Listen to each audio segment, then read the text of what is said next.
My brother smashed my daughter's MacBook Pro M3 because she wouldn't lend it to his son. Then he sneered. This is what happens when kids don't have a father to teach them manners. My parents didn't stop him. They piled on, calling her selfish and saying she deserved it.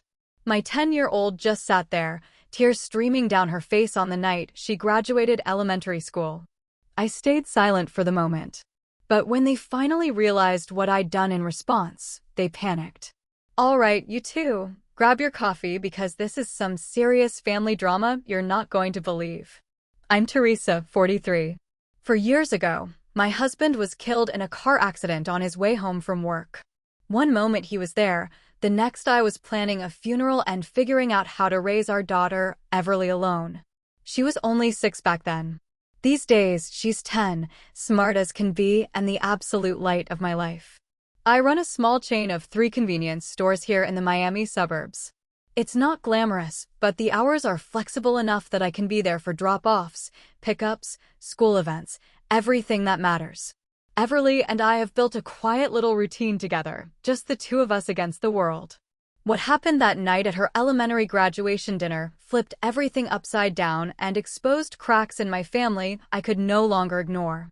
If you're into real family drama with consequences that actually hit hard, hit that subscribe button and turn on notifications.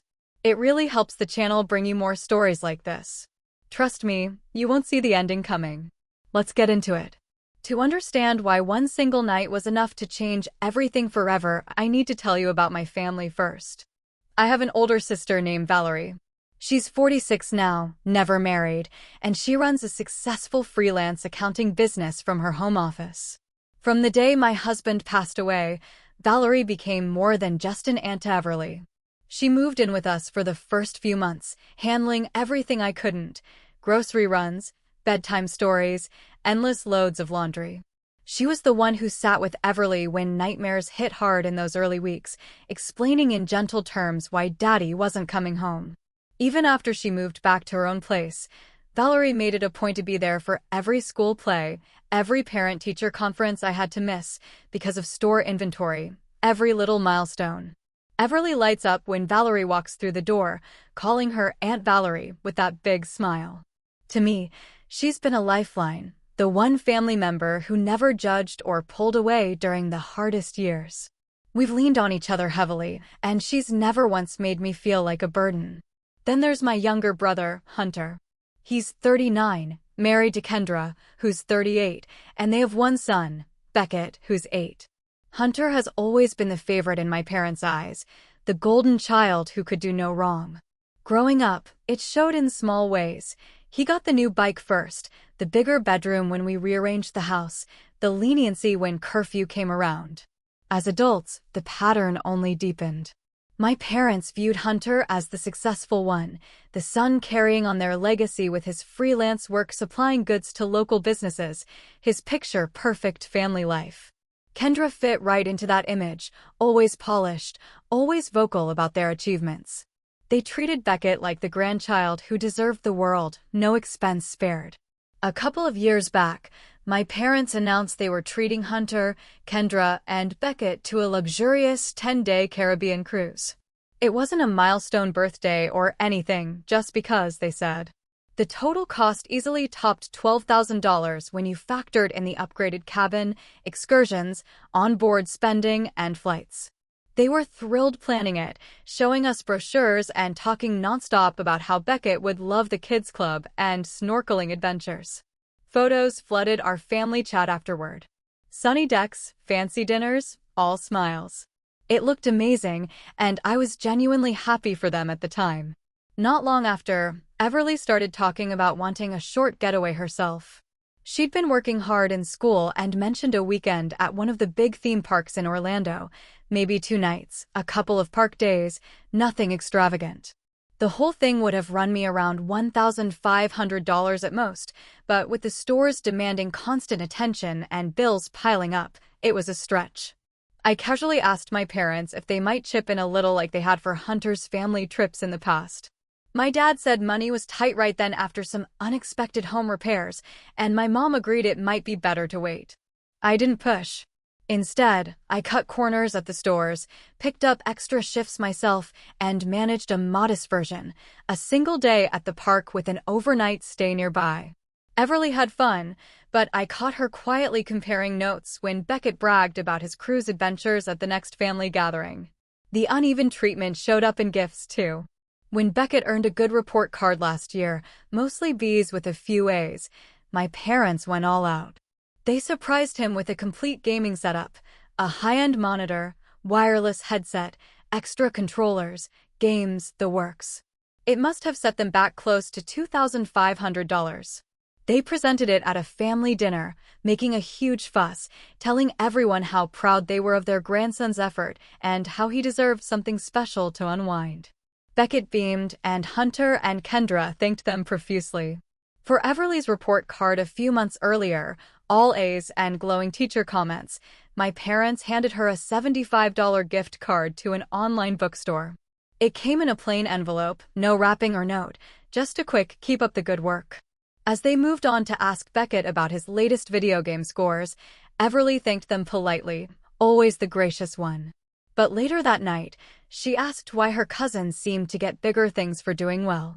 I brushed it off as best I could, saying everyone shows love differently. There were quieter moments that added up as well. At family gatherings, Beckett sometimes grabbed whatever Everly had, a drink, a spot on the couch, and Kendra would smile and say, "Boys will be boys." While my parents looked the other way, Hunter rarely corrected it, occasionally adding that cousins should share everything. I bit my tongue most times, not wanting to turn simple get-togethers into arguments. What they never fully acknowledged was how much I'd been carrying financially for years. After some bad investment choices in their 60s, my parents struggled to stay afloat on fixed retirement income. They found a comfortable 3-bedroom house in a decent Miami suburb, but the market rent was $2,500 a month more than they could handle consistently. I stepped in quietly, charging them only $800 and covering the difference myself through the business. Every month, I also sent an extra $1,000 to their account for bills, groceries, medical copays, whatever came up. It wasn't a loan or something I tracked. It was just what I did to keep them secure. Year after year, that support totaled around $30,000 coming straight from the convenience store earnings. Hunter knew the arrangement. He'd commented once how reliable I was, but he never contributed a dime or suggested splitting the load. My parents accepted it without question, treating it as expected from the steady child. Valerie saw the imbalance clearly and tried addressing it early on, pointing out how one-sided things felt. They'd listen, nod, promise to balance better. Then nothing changed. She eventually directed her efforts toward supporting Everly and me full-time. I kept the transfers going month after month, telling myself it was for family stability. Looking back, I see how long I let it build. That all led to late spring this year when Everly was finishing up 5th grade. She had worked incredibly hard all year, staying focused, even when school projects piled up and friends were out playing. Her final report card was perfect, straight A's plus notes from her teachers about how mature and helpful she was in class. With middle school starting in the fall, I knew she would need a reliable laptop for research, online assignments, and staying organized. The convenience stores had a decent few months, so I started setting money aside specifically for a MacBook Pro M3. It wasn't cheap, close to $2,000 with the specs she needed, but I wanted her to have something that would last through high school.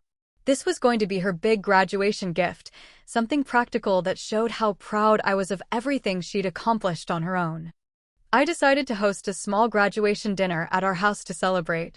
Nothing over the top, just good food, a few decorations, and the people closest to her. I ordered Everly's favorites: cheese pizza from the local spot she loves, fresh salad, garlic knots, and a custom cake with "Congratulations, Graduate" written in her school colors. For the table, I put up some simple balloons in blue and white, a small banner across the dining room, and fresh flowers from the market near one of my stores. The backyard was perfect for the warm Miami evening, so I set up extra seating out there with string lights I'd picked up on sale. It felt special without being extravagant, exactly what I thought she deserved after such a strong year. I invited 3 of Everly's closest friends from school and their parents, kids she'd known since kindergarten, the ones who had been there for her through everything. Valerie was coming, of course. She had already asked what she could contribute and insisted on bringing dessert extras. Then there was my parents and Hunter's family. I hesitated about that invitation for days. Part of me wanted to keep it small and stress-free, just the people who consistently showed up positively. But Everly still saw them as grandparents and cousins, and she had mentioned a few times how some classmates had big family gatherings for their graduations. I didn't want her to feel like her side was missing something because of adult issues. So I extended the invite to Hunter, Kendra, Beckett, and my parents, telling myself it was for her sake, one evening where she could have everyone together like a normal family.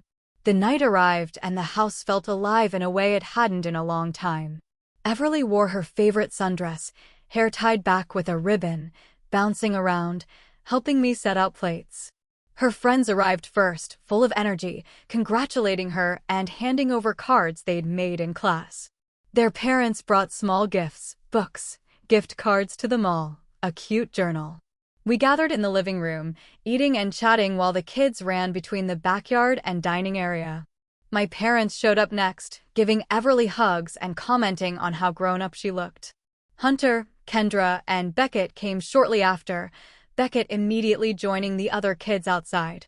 Valerie arrived last, carrying a beautifully wrapped package and a bakery box. She pulled Everly into a big hug, telling her how incredibly proud she was of the young woman she was becoming. They sat together on the couch, Valerie asking about her favorite projects from the year, listening intently as Everly described a science fair experiment that won first place. I watched them from the kitchen, feeling a wave of gratitude. Valerie had picked out an art set with professional markers, sketch pads, and colored pencils, things she had been hinting at for months. When she opened it, her face lit up, and she threw her arms around Valerie, thanking her over and over. The two of them spent the next while flipping through the supplies, Valerie suggesting ideas for summer drawings, their laughter carrying through the room. It was one of those moments that made all the planning worth it, seeing my daughter surrounded by genuine care. The evening flowed easily after that. Everyone moved to the table for food, conversations overlapping about school memories and summer plans. Everly sat in the middle, beaming as her friends recounted funny stories from class. Beckett played with the younger kids outside, and for a while, it really felt like a normal celebration. My parents asked Everly a few questions about her teachers, and Kendra complimented the decorations. Hunter hung back, mostly checking his phone now and then, but the mood stayed light. I caught Everly's eye at one point, and she gave me that quiet smile that said everything was perfect. After dinner came the moment I'd been waiting for. I slipped into the office to grab the box I'd hidden away, wrapped in simple silver paper with a bow Everly had picked out weeks earlier. Everyone had moved to the living room by then, the kids chatting on the couch while the adults finished coffee. I carried it in and set it on the coffee table in front of her. "One more thing, honey. This is the big one." Everly's eyes went wide when she saw the size of the box. She carefully peeled back the paper layer by layer, the way she always does with presents she wants to savor. Her friends leaned in closer, curious. When the Apple logo appeared, she gasped. "Mom, is this?" "Open it and find out," I said, smiling. She lifted the lid, pulled out the MacBook Pro M3, and just stared at it for a second. The room went quiet. Then she looked up at me, her face breaking into the biggest grin I'd seen in months. "Mom, you got me the new one. The M3. This is exactly what I needed for next year." She stood up and hugged me tight, the kind of hug that made all the extra shifts worth it. Her friends crowded around, oohing and awing over the screen as she powered it on for the first time. Valerie snapped photos, telling her how perfect it was for all the projects she had planned. Beckett had been hovering nearby the whole time, watching with that intense look he gets when he wants something. As Everly started exploring the setup, he stepped forward.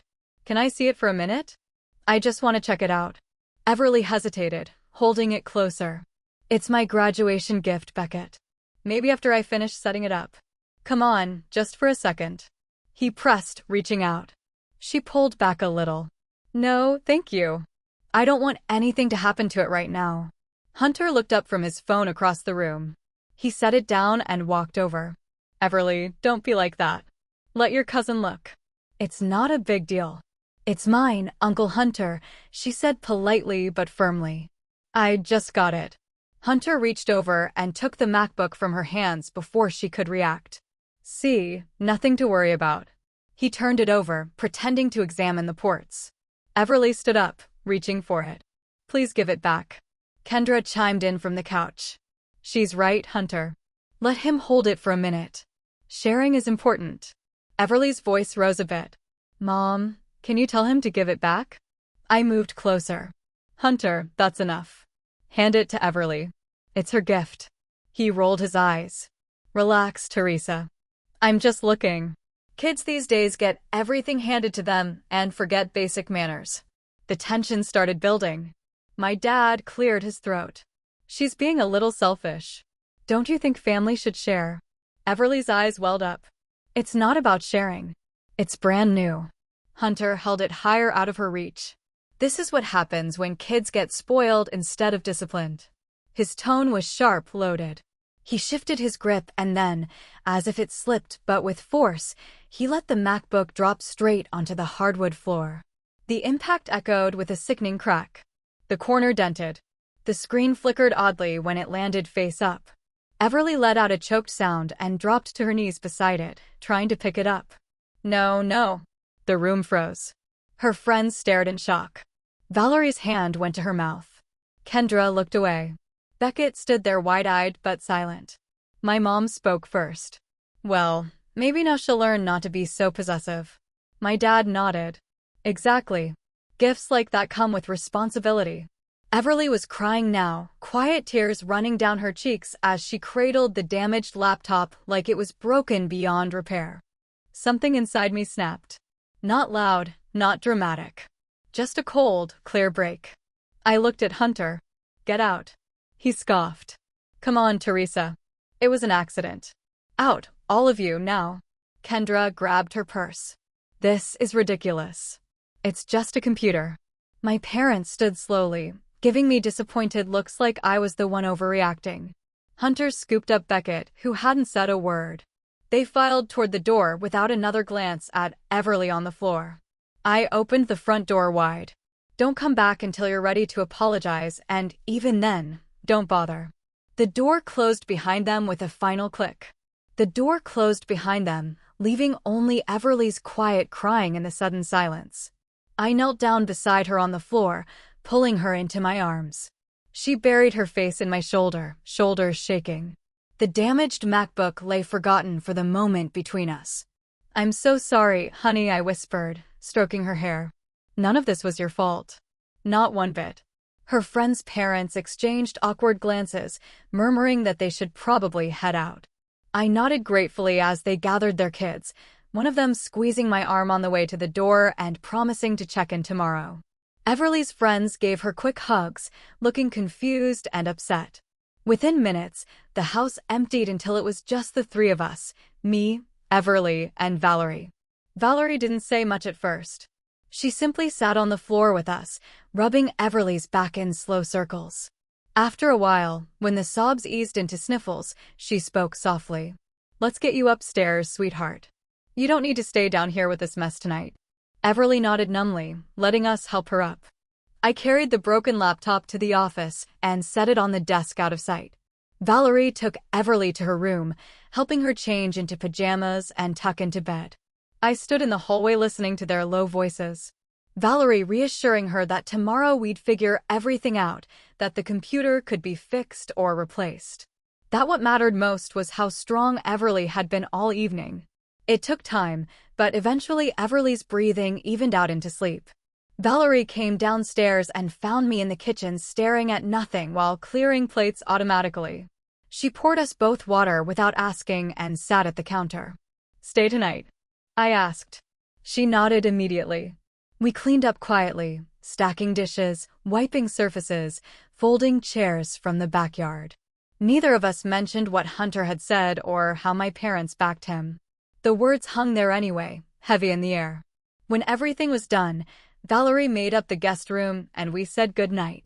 I checked on Everly one more time before collapsing into bed myself, exhaustion hitting hard. By morning, my anger had turned into something colder, clarity. I woke early, made coffee, and sat with the damaged MacBook. The corner was badly dented, and when I powered it on, the screen flickered with lines across one side. Everly was still asleep, so I stepped outside and called the non-emergency police line. The dispatcher listened calmly as I explained what happened. Intentional property damage at a family gathering, estimated value around $2,000. Home security cameras capturing the whole incident. An officer arrived within the hour, polite and professional. He took my statement, photographed the laptop from multiple angles, reviewed the footage I'd pulled from the system. He asked if I wanted to press charges right then. I said I needed to speak with a lawyer first, but wanted the report on file regardless. He nodded, handed me the case number, and left with a quiet, "Take care." Valerie was up by then, making breakfast while Everly slowly came downstairs. My daughter looked drained, eyes puffy, but she managed a small smile when Valerie set pancakes in front of her. We ate mostly in silence, me reassuring her again that we'd get a new computer soon. That last night didn't change how proud I was of her graduation. She picked at her food, asking once if Beckett was okay. I told her truthfully that wasn't our concern anymore. Over the next couple of days, the reality settled in. I reached out to Keith, a lawyer I'd used for business contracts at the stores. He cleared time for me that afternoon. We met at his office where I walked him through everything, the footage, the police report, photos of the damage. Keith listened without interruption, taking notes. "Property damage is straightforward," he said. "With the video, it's clear it wasn't accidental. We can pursue civil claims for replacement cost and possibly emotional distress, given her age and the setting." I asked about including the comments made, the pattern leading up to it. He nodded thoughtfully. That builds context for intent and impact. While there, I made another decision. I logged into my banking app on my phone and ended the recurring monthly transfer to my parents, effective immediately. Then I emailed my property contact instructing him to prepare a new lease at full market rate starting next month with formal notice. Keith raised an eyebrow but didn't comment. He understood this went beyond the laptop. Everly spent those days close to home, quieter than usual. Valerie came over each evening, bringing takeout or helping with light summer reading to keep her mind occupied. We didn't talk much about what came next, but the shift felt permanent. In the weeks that followed, they started realizing the consequences. My phone began lighting up almost immediately. Hunter called first, leaving voicemails I didn't listen to before blocking the number, then Kendra, then my parents from both their lines. Texts came through before I blocked those too, messages ranging from confusion to outright anger, demanding I explain myself and let them see Everly to clear things up. I didn't respond to any of it. Valerie backed me completely, screening her own calls when my mom tried reaching out through her. Everly asked once why Grandma hadn't called to check on her, and I told her honestly that some people needed time to think about their actions. She accepted it quietly and moved on. The most concerning attempt came about 10 days later. The middle school Everly would attend in the fall sent me an automated reminder about registration paperwork. Attached was a note from the office saying someone identifying as her aunt had called inquiring about pickup authorization and schedule details. They followed protocol and verified with me first. It was Kendra. I updated the approved contact list immediately, only myself and Valerie, and informed them of the situation without going into full details. The administrator noted it seriously and assured me no information had been released. Keith moved quickly on the legal side. He filed the civil claim for property damage and intentional infliction of emotional distress on a minor, citing the clear video evidence and the setting of a celebratory family event. Papers were served to Hunter within the week. His response came through his attorney, a standard denial at first, claiming it was accidental and that pursuing this was blowing things out of proportion for family. We scheduled a preliminary hearing to address immediate protections. Keith prepared thoroughly, compiling the police report, still photos from the security footage, and statements from two of the parents who had been present that night. They agreed to testify if needed, shocked by how the evening ended. When Hunter's lawyers saw the strength of the evidence, the time-stamped video showing the deliberate drop, the immediate aftermath with Everly in tears, they shifted strategy fast. Settlement discussions began almost right away to avoid a drawn-out process. The terms came together over a series of calls. Hunter agreed to pay $9,000 total, $2,000 for the MacBook replacement and related accessories, the rest covering documented emotional impact and future counseling sessions if Everly needed them moving forward. It wasn't about the money for me, but about accountability. Keith explained that accepting this avoided a full trial where personal family history might get dragged out more publicly. I signed off. At the same hearing, the judge granted a temporary protective order. It prohibited Hunter from coming within a certain distance of Everly or contacting her directly for 6 months, renewable if circumstances warranted. The judge reviewed the footage briefly in chambers and addressed both sides calmly but firmly. This incident occurred during what should have been a joyful family milestone, he said. Dropping expensive property in front of a child, regardless of intent disputes, crossed a line. The comments made in the moment reflect poor judgment, and the court takes the well-being of minors seriously. He looked toward my parents, who had shown up in support of Hunter. Family dynamics are complex, but enabling or excusing behavior that harms a child isn't acceptable. I hope all parties use this time for reflection. My parents left the courtroom without speaking to me. Hunter signed the papers, looking defeated. Kendra at his side, whispering something I couldn't hear. Keith shook my hand afterward, saying it was a solid outcome under the circumstances, clean and enforceable, with real financial consequence. Everly didn't attend the hearing. Valerie took her for ice cream that day instead, keeping things as normal as possible. When I got home, she asked how it went. I kept it simple. The grown-ups had agreed on rules to make sure everyone stayed safe, and that was that. She nodded, more interested in showing me a drawing she'd finished with her new art supplies. The settlement check arrived a couple weeks later. I used it to buy the replacement MacBook right away, plus a protective case this time. Everly set it up herself, transferring files carefully, and seemed relieved to have it back. In the months that followed, things gradually changed. My parents received the new lease notice and tried calling a few times at first. When that didn't work, my mom reached out to Valerie, asking if she'd talk sense into me about the rent increase. Valerie listened quietly, then told her the decision was final and that they should focus on finding something more affordable. That was the last direct attempt from them.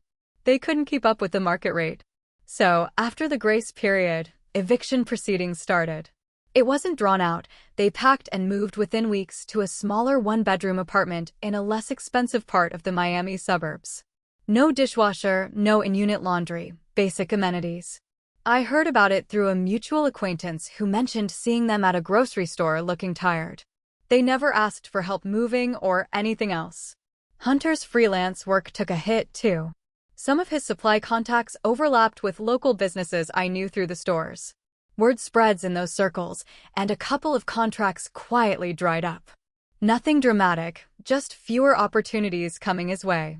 Kendra ended up taking on more hours at a retail job to cover gaps, shifting from part-time to full schedules. They downsized where they could, but the settlement payment had already strained things. Beckett switched to public school for the following year.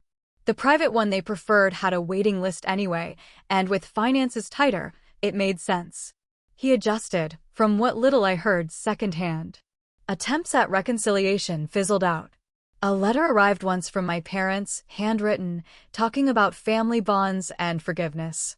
I returned it unopened. Hunter tried a new number a few months in, leaving a short voicemail about wanting to talk for the kids' sake. I deleted it and blocked that too. Kendra sent an email apologizing in general terms, saying they never meant for things to go this far. I didn't reply. Valerie fielded a couple of indirect inquiries through old family friends and kept responses polite but firm, no openings. Everly settled into middle school better than I expected. The new MacBook helped with assignments and group projects, and she made friends quickly in her classes. She joined an art club after school, spending time on drawings and digital designs that surprised me with how creative they were. Weekends with Valerie became routine. She'd pick Everly up for sleepovers at her condo where they'd bake or watch movies. Valerie had turned the spare room into a space just for her, with shelves for books and a desk for homework. Everly came home from those visits recharged, talking about plans for the future in ways she hadn't before. We built new traditions, too.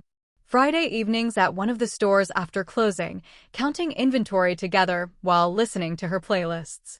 Small trips when time allowed, a day at the beach or visiting local markets.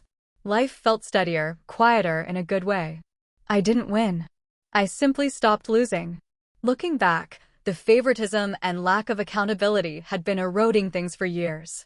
Protecting Everly meant drawing a line that couldn't be crossed again. Some relationships aren't worth maintaining if they come at the cost of your child's well-being. Cutting ties completely wasn't easy, but it gave us space to focus on what actually mattered. A home where she felt safe, valued, and free to.